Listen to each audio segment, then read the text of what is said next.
welcome to the Sentinel High School Football Preview, the first week of the playoffs edition. I'm Perry Manor alongside Jake Adams as we take a tour around District 3 AA, AAA, and Quad A. The Single A playoffs will get started next week. Let's start in AA. Boiling Springs at Wyomissing. Out of the 8 teams in Class AA, this will be the 3 seed Wyomissing hosting the 6 seed Boiling Springs. Yeah, and this one's kind of interesting because Wyomissing is such a power in AA, but we both looked at the schedule a little bit and wondered, can Boiling Springs match up? They've got the running game, obviously, with John Vaughn to do some damage, but Wyomissing's only allowing 3.1 yards per carry this season, so it's kind of a give or take who's gonna give, who's gonna break a little bit.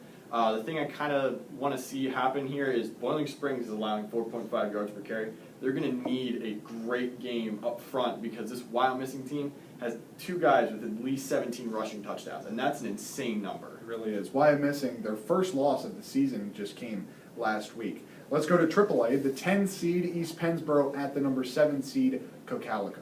Yeah, and this one, again, another kind of upset game that we're going to watch for. East Pennsboro coming in the lower seed. They've got to get Brighton Fegley working here because he's only run for about 400 yards basically since week 4. I mean, he looked like he was on pace for 1,000 yards by week 5, and he's just fallen off completely. TJ Stallman's done a very good job picking up that slack there, and they become much more of a pass-first team. Wouldn't say they're like 70-30, but they definitely have more balance there.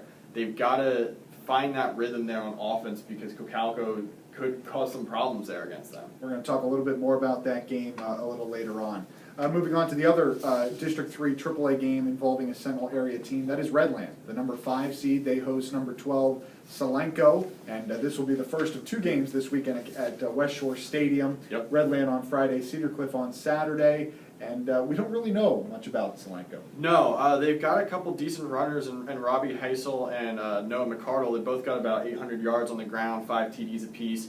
Redland, we know, can stop the run, but at the same time, they've been burned by it as well. Phil Overton, you saw a little bit last week, kind of just seems to be you wonder if he's getting burned out a little bit, playing both ways.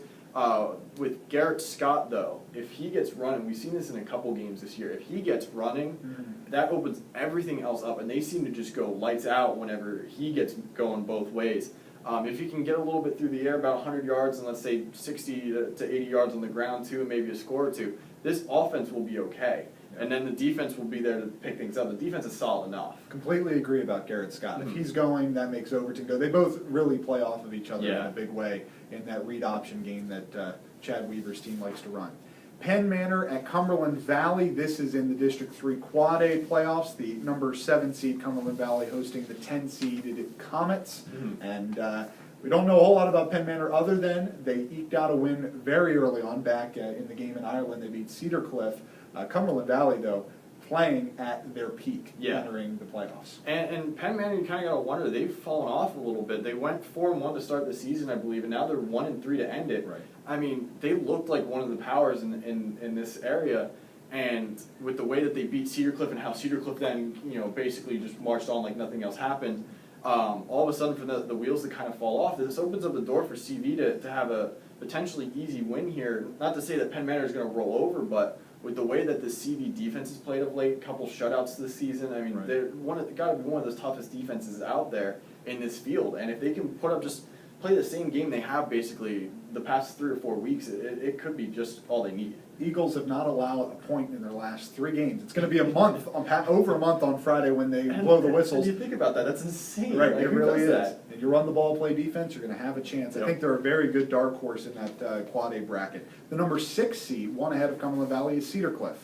And I wouldn't say it's unfortunate, but at the same time, the great thing about the District 3 playoffs, you hope, is that you play someone that doesn't know what you're all about. Cedar Cliff gets lowered off. And this is one of the few that is a rivalry game, basically. We've got Harrisburg facing a division rival as well, and a couple others from LL and Berks and stuff like that playing each other.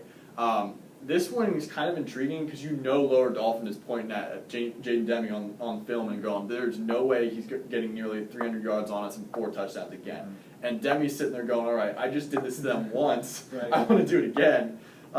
So it's kind of going to be who steps up here. And if you almost got to play a cat and mouse game here if you're Cedar Cliff. Do you try and feed Demi the ball like they did against them a couple weeks ago, Or do you try and use him as almost bait and then let Grant Brenneman beat them over the top? Right. I think they do set up Demi first because that's really been their game plan all season long. In the first meeting, it was set up Demi, but then they never stopped Demi. So they kept going to him. But last week, they did it perfectly. I mean, they set up Demi against Redland, and he got going a little bit, and that opened up everything for Cedar Cliff.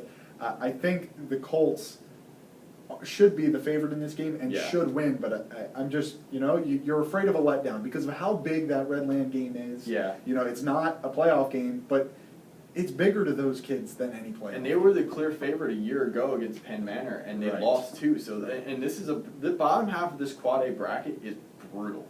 I mean, you've got CD East, you've got CV, you've got CV's opponent as well, Penn Manor. Yeah, it's going to be it's tough. Very deep, no doubt about it. The final Quad A game that we have the 1 versus 16. Now, if you know anything about March Madness, the 1 versus 16 is the virtual impossible. In basketball, it has never happened.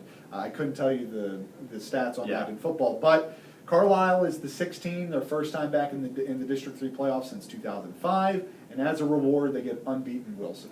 And I think Carlisle isn't nearly as shaken by being a 16 seed. I don't think this is going to be a March Madness. But the thing about it is that is, I think, a great position for them playing with nothing to lose. Yeah, I've talked with Josh Oswald after last week's win, this week as well. We'll see what he had to say in a couple minutes. But he just seems very confident, and he's like that to begin with. Right. But he likes their odds against this Wilson team. He feels like they play a very similar defense to CV, and going back to that loss against the Eagles, Carlisle moved the ball up and down the field. They just couldn't finish any drive. So if they can just get, across the goal line once or twice more, this is a completely different game here. And if he's that confident against this defense, I mean, Wilson's not going to sleep through this game, you hope, because they've been here before. They've been here, 3 of the past 5 years, I think, to the finals in Quad A.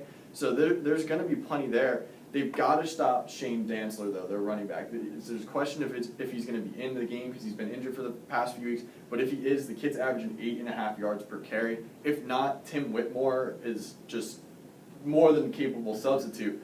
And this running game is going to challenge Carlisle. And then on the flip side, Okay, we're here with Coach Josh Oswald from Carlisle. All right, Coach, you guys, how's the celebration been? When did it end for you guys? Probably Friday night around 10:30. We knew that we were probably going to be having Wilson after looking at some of the early projections, and we knew that we were going to turn our attention to Wilson and get ready for playoffs. What was the message this week with all the excitement that's been around campus, obviously, for you guys with being there for the first time in 9 years? Just don't be satisfied with making it. Let's make a statement now that we're in. Everybody's in. It doesn't matter what your record was coming into it. It's time to fight. Playoffs are a different animal, and anybody can win. I mean, that's why you play the game.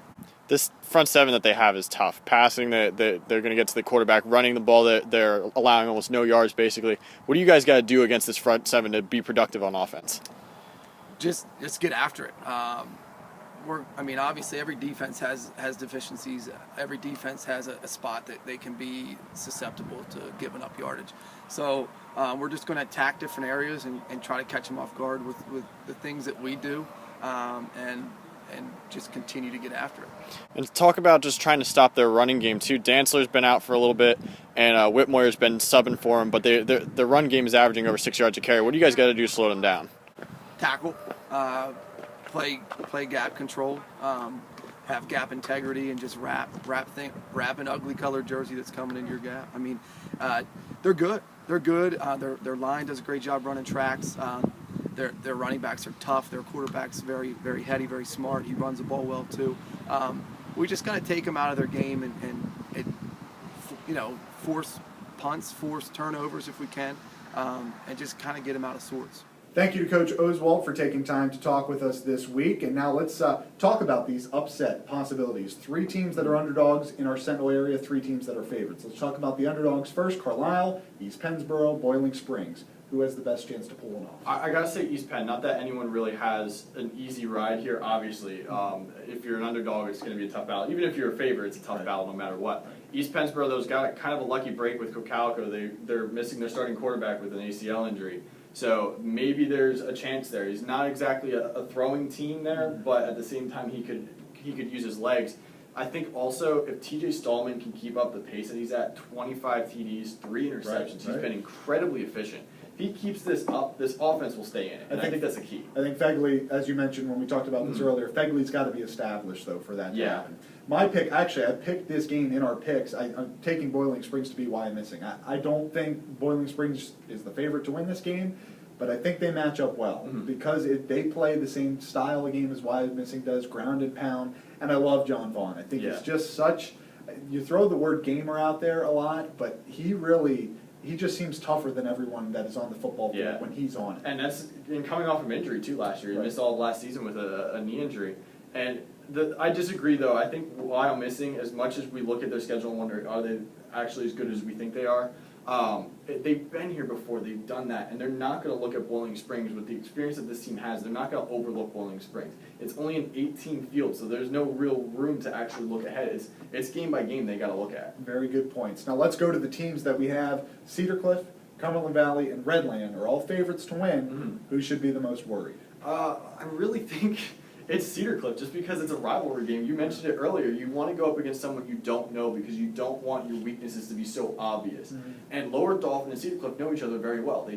Lower Dolphin knows Jaden Demi is going to run the ball if he finds any space. Grant Brenneman can throw. Those defensive backs can make plays. The defense has its good days and its bad days. At the same time, Cedar Cliff knows all Lower Dolphin's strengths and weaknesses. The front lines are very good on both sides of the ball. And I just think that Lower Dolphin is going to want revenge for the way that they lost and how badly Jaden Demi just ran all over them. No disagreement here whatsoever. I completely agree. I think that's right, and I think if Lower Dolphin can get off to a good start, thoughts start to creep into your head about what happened last year with Cedar Cliff. You know, they had the big win against McDevitt, and then, as you mentioned, were favored in the playoffs and lost. If they get a hot start, that might be all the difference. It's just this isn't going to happen like last year. Last year they started with a pick, ended with a pick. If they just avoid that, have a good clean drive, maybe get a touchdown out of it, that could be all the momentum they need just to get it out of their heads. Right. So, all these games, you see people stand out. Jaden Demi stood out when they beat Lower Dolphin earlier this year, and come playoff time, you get people to stand out. And as always, we pick our Sentinel stars to watch. And you took a little liberty in your pick, but I like it. Yeah, Boiling Springs is front seven on defense I went with because Wyomissing can just run. And Boiling Springs has stopped some teams, but has also been very much exposed. They allow 4.5 yards per carry, which isn't great, it isn't bad either. And they're going to need to have a great game because there's going to be no surprises whatsoever. Wyomissing is going to run the ball first down, run the ball second down, run the ball third down. And if Boiling Springs doesn't establish their run defense early, it's going to be a long night. Ask anyone in our newsroom, and you'll find out pretty quickly that we love talking to Coach Josh Oswald. He's a great interview. He's a great coach, but I don't think this team has much of a chance to win on Friday. However, if Billy Berger plays a great game, I think it gives them a chance. He has to be smart, can't make bad decisions. He's going to have to probably get the ball out quickly. Wilson's going to pressure him. He's just going to have to be a lot for Carlisle. And if you can come up with a pick six like you did last week against Harrisburg, that's going to be an added bonus. Right. He can play a little defense as well. If Carlisle could pull off the upset, I know we would both be very excited. Jake, you'll be at that game. And you'll be doing two games, as will I. You'll have Carlisle and Wilson on Friday, and then Boiling Springs, Wyomissing on Saturday. On Friday, I'll have East Penn and Cocalico, and Saturday I will have Lower Dolphin and Cedar Cliff. Make sure you follow Sentinel HSFB on Twitter. Give us some updates about the games that you're at, pictures, anything like that. We'd love to hear from you, and we will talk to you on Monday here in the Sentinel newsroom about the games in our recap.